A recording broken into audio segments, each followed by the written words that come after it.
Morning, everyone. Again, it's before work, and I haven't quite had enough coffee yet.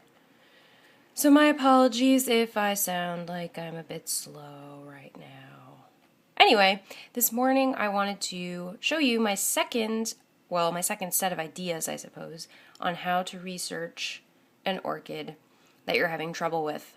So this is the internet part 2, and on this video, I am going to focus on growers. Okay, so these are people who have established greenhouses who sell their orchids online.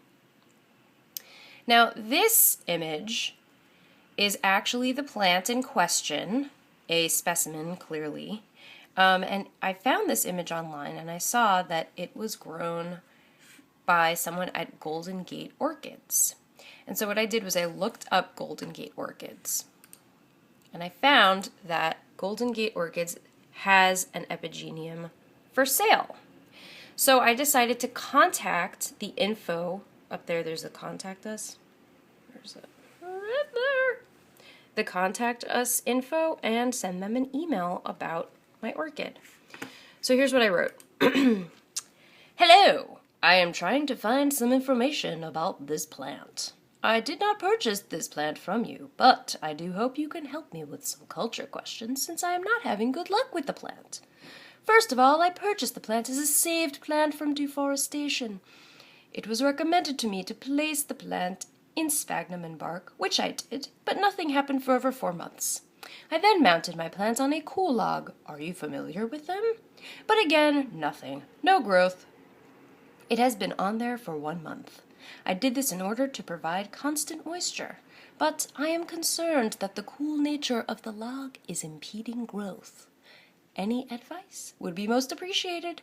Thank you, Anna. I did not sign my name. Anna is kicking. That would be weird. Anyway, so that was the email that I sent to Tom. And then the other website that I wanted to point out, which I'm sure most of you know, is the ever famous Andy's Orchids.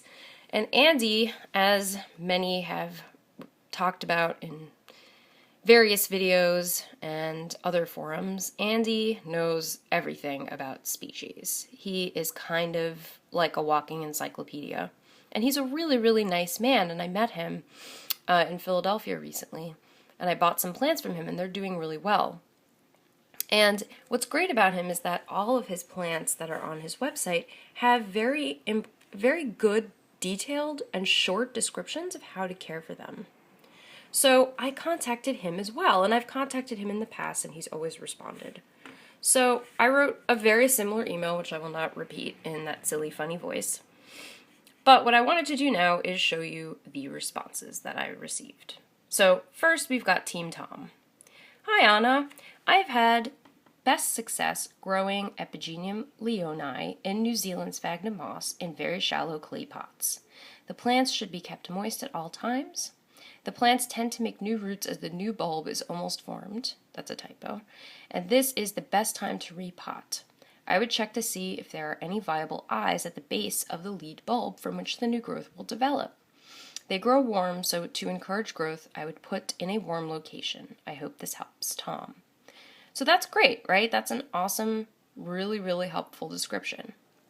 So I followed up with, should I take it off the cool log? I mean, I wrote more than that, but that's basically the gist of it. And he wrote, yes, that is probably best. Put in a small clay shallow pot with sphagnum and secure the rhizome so it doesn't wobble around. All right, that's great. That's super helpful. And I really appreciate that he responded so quickly and with such great advice. So now I'm just joking about this Team Tom thing, right? Because here's Team Andy. It's just kidding here, guys. I'm just kidding. But Team Andy, right? So here's what Andy responded. Hi, Anna. These are slow growers. Keep them moist and shaded and use purified water as they are sensitive to minerals. Cool logs should be okay. Be patient. They are slow to establish, Andy. All right, so that's a lot of information and still stuff that I need to consider and need to think about.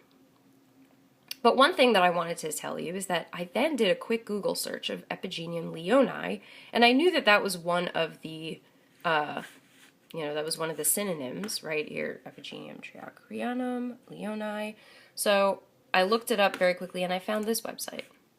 Orchidculture.com has a very systematic description of the orchid itself, watering, fertilizing, rest period, growing media, you name it. They've got lots of info. And here are some references. So this is going to take us to the next video, which I will publish some other time, about books. So, on that note, I bid thee farewell. Have a lovely day.